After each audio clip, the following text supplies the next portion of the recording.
ട്രെയിനിനു നേരെ കല്ലെറിഞ്ഞ് വിദ്യാർത്ഥിനിക്ക് ഗുരുതരമായി പരിക്കേറ്റ സംഭവത്തിൽ പ്രതിയെ വലയിലാക്കി റെയിൽവേ പോലീസ്. കടലുണ്ടി വടക്കുംപാട് സ്വദേശി കൃഷ്ണകുമാറാണ് പിടിയിലായത്. ലഹരിമരുന്ന് ഉപയോഗിച്ച ശേഷമാണ് ഇയാൾ ട്രെയിനുകൾക്ക് നേരെ കല്ലെറിഞ്ഞതെന്ന് പോലീസ് പറഞ്ഞു. ശാസ്ത്രീയ തെളിവുകൾ കുറവായ കേസിൽ ദൃക്സാക്ഷിമൊഴിയാണ് പ്രതിയെ കുടുക്കുന്നതിൽ നിർണായകമായത്. കഴിഞ്ഞ മാസം 30-നാണ് ആലപ്പുഴ കണ്ണൂർ എക്സിക്യൂട്ടീവ് എക്സ്പ്രസിന് നേരെയുണ്ടായ ആക്രമണത്തിൽ പുറമേരി സ്വദേശിയും UC കോളേജ് വിദ്യാർത്ഥിനിയുമായ ഐശ്വര്യയ്ക്ക് പരിക്കേറ്റത്. സംഭവത്തിൽ ഐശ്വര്യയുടെ താടിയെല്ലിന് ഗുരുതരമായി പരിക്കേൽക്കുകയും പല്ലുകൾ നഷ്ടമാവുകയും ചെയ്തിരുന്നു. ഇതേ ദിവസം ഇതേ സ്ഥലത്ത് വെച്ച് വന്ദേഭാരത് എക്സ്പ്രസിന് നേരെയും കല്ലേറുണ്ടായതായി പോലീസ് കണ്ടെത്തിയിട്ടുണ്ട്. കടലുണ്ടിക്കും ഹറോക്കിനും ഇടയിലുള്ള പ്രദേശം തികച്ചും ഒറ്റപ്പെട്ട നിലയിലായതിനാൽ അന്വേഷണം ദുഷ്കരമായിരുന്നു. റെയിൽ പാളത്തിന് സമീപത്തെ വീടുകളിൽ CCTV സൗകര്യം ഇല്ലാത്തത് പ്രതിയെ കണ്ടെത്താൻ തടസ്സമായി. തുടർന്ന് സമീപ പ്രദേശങ്ങളിലെ ഇടവഴികളിലെയും പ്രധാന റോഡുകളിലെയും ക്യാമറകൾ പോലീസ് വിശദമായി പരിശോധിച്ചു. ലഹരി സംഘങ്ങൾ ഈ ഭാഗത്ത് സ്ഥിരമായി എത്താറുണ്ടെന്ന സൂചനയെ തുടർന്ന് മലപ്പുറം വള്ളിക്കുന്ന് മുതൽ മാഹി വരെ പോലീസ് നിരീക്ഷണം ശക്തമാക്കിയിരുന്നു.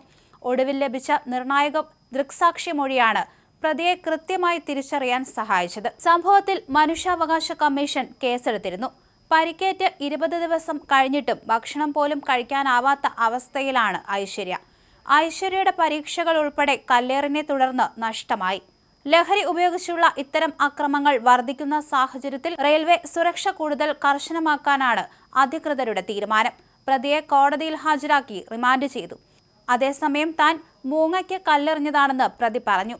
താൻ നിരന്തരം മൂങ്ങയെ കല്ലെറിയാറുണ്ട്, അങ്ങനെ സംഭവിച്ചതാണെന്നാണ് പ്രതി പറയുന്നത്. അതേസമയം ട്രെയിനുകൾക്ക് നേരെയുള്ള അതിക്രമങ്ങൾ വർദ്ധിച്ചു വരികയാണ്. വന്ദേഭാരതിന് നേരെയും കഴിഞ്ഞ ദിവസം ഇത്തരത്തിലുള്ള കല്ലേറുണ്ടായിരുന്നു. അതേസമയം ട്രെയിനുകൾക്ക് നേരെയുള്ള അതിക്രമങ്ങൾ വച്ചു പൊറുപ്പിക്കില്ലെന്നും കല്ലേറ് നടത്തുന്നവർക്കെതിരെ കർശനമായ നിയമം കൊണ്ടുവരുമെന്നും കേന്ദ്രമന്ത്രി സുരേഷ് ഗോപി വ്യക്തമാക്കിയിരുന്നു. അതിക്രമം കാണിക്കുന്നവരെ പൂട്ടിക്കെട്ടുമെന്നും അദ്ദേഹം മുന്നറിയിപ്പ് നൽകിയിരുന്നു. ട്രെയിനിൽ കല്ലേറിൽ പരിക്കേറ്റ് ചികിത്സയിൽ കഴിയുന്ന വിദ്യാർത്ഥിക്ക് എല്ലാവിധ സംരക്ഷണവും ഉറപ്പാക്കുമെന്ന് മന്ത്രി വ്യക്തമാക്കി. കുട്ടിയുടെ ചികിത്സയും മറ്റ് സംരക്ഷണ കാര്യങ്ങളും ഉറപ്പുവരുത്തിയിട്ടുണ്ട് സുരേഷ് ഗോപി വ്യക്തമാക്കുകയും ചെയ്തു. എന്തായാലും ട്രെയിനുകൾക്കെതിരെ ഇത്തരത്തിലുള്ള അതിക്രമങ്ങൾ ദിനംപ്രതി വർദ്ധിച്ചു വന്നിരിക്കുകയാണ്. കുട്ടികളടക്കം ഇത്തരത്തിൽ ട്രെയിനിന് കല്ലെറിഞ്ഞ അവസ്ഥയുണ്ടായിരുന്നു. എന്തായാലും ഇനി ഇത്തരത്തിലുള്ള സാഹചര്യങ്ങളിൽ കനത്ത തീരുമാനം തന്നെ എടുക്കാനാണ് അധികൃതർ തീരുമാനിച്ചിരിക്കുന്നത്. അതേസമയം ട്രെയിനിന് നേരെ കല്ലെറിഞ്ഞ വിദ്യാർത്ഥിനിക്ക് ഗുരുതരമായി പരിക്കേറ്റ സംഭവത്തിൽ പ്രതിയെ കൂടുതൽ ചോദ്യം ചെയ്തു വരികയാണ് പോലീസ്.